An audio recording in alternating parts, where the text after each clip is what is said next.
केंद्र में मोदी सरकार के 9 साल पूरे होने पर भाजपा लोगों तक उपलब्धियां पहुंचाने के लिए एक बड़ी तैयारी कर रही है। यूपी समेत देश भर में देशव्यापी कार्यक्रम किए जाएंगे, जिसमें यूपी पर खास फोकस रहने वाला है।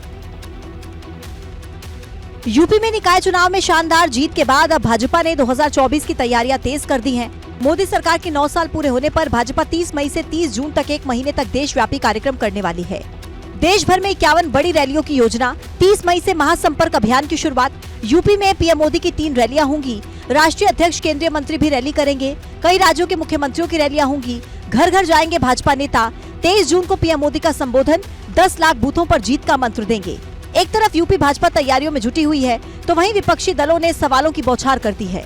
ये 9 वर्ष की उपलब्धि बता रहे हैं, इनसे बताओ कि जो बुनियादी सवाल थे वो वही के वही है कि नहीं है। एक तरफ लिखिए पेट्रोल, डीजल, गैस का दाम 2014 के पहले क्या था, 9 साल पूरा करने के बाद क्या है। विपक्षी दलों ने जहां सरकार पर हमला बोला है, तो वहीं भाजपा केंद्र में हैट्रिक का दावा भी कर रही है। उत्तर प्रदेश की महान जनता ने 50% से ज्यादा वोट दिया उत्तर प्रदेश में मोदी जी के नेतृत्व में। 80% सीटें हम जीते। और गठबंधन का पुराना आप इतिहास देखो, क्या हश्र हुआ इनका। और चलिए अब सत्याग्रह में आगे बढ़ते हैं, जहां खराब मौसम और बर्फबारी ने 4 धाम यात्रियों की चिंता बढ़ा दी है। लगातार हो रही बारिश और हल्की बर्फबारी के चलते नए रजिस्ट्रेशन पर अब 25 मई तक फिर से रोक लगा दी गई। उत्तराखंड आने वाले तीर्थयात्रियों को दर्शन के लिए अभी थोड़ा और इंतजार करना पड़ेगा, क्योंकि लगातार खराब मौसम और बर्फबारी के चलते केदारनाथ धाम में दर्शन के लिए नए पंजीकरण पर 25 मई तक रोक लगा दी गई है। जिन श्रद्धालुओं ने 25 मई तक के लिए रजिस्ट्रेशन कराए हैं, फिलहाल वो ही दर्शन कर सकेंगे।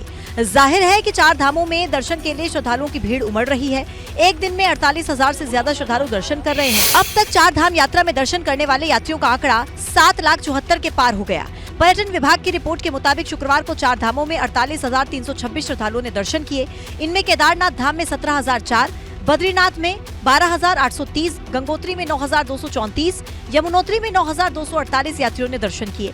यात्रा की शुरुआत से अब तक के आंकड़ों की बात करें तो अब तक केदारनाथ में 2,70,000, तो वहीं बद्रीनाथ में 2,09,000, गंगोत्री यमुनोत्री में 2,90,000 से ज्यादा श्रद्धालु अब तक दर्शन कर चुके हैं। लेकिन खराब मौसम और बर्फबारी ने यात्रियों की टेंशन बढ़ा दी है। उत्तराखंड मौसम पूर्व अनुमान में बारिश बर्फबारी पर अलर्ट जारी किया है। तीर्थ यात्रियों से अपील की है कि 4 धाम यात्रा रूट पर सफर के दौरान सतर्क रहें।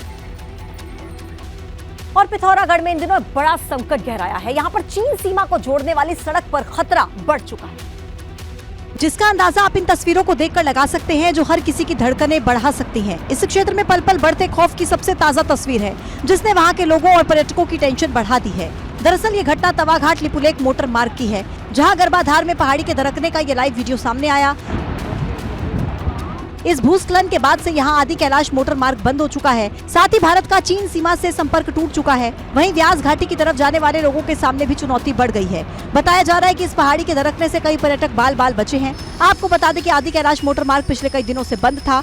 गर्भाधार के पास भारी विस्फोट से चट्टान दरकने से स्थानीय लोग पलायन को मजबूर हैं। आपको बता दें कि उत्तराखंड में इन दिनों कई जगहों पर कुदरत का कहर बरप रहा है। उच्च हिमालयी इलाकों में मौसम विभाग की तरफ से जारी अलर्ट सही साबित हो रहा है। न सिर्फ तेज हवाएं और बारिश ने मुसीबत बढ़ा रखी है, बल्कि पहाड़ दरकने से लोगों के सामने संकट गहरा गया है। धारचूला के अलावा कुछ दिन पहले चमोली में बद्रीनाथ हाईवे छिनका के पास भी पहाड़ी से बोल्डर और मलबा आ गया था। ऐसे में बीआरओ और स्थानीय प्रशासन की चुनौती बढ़ गई है।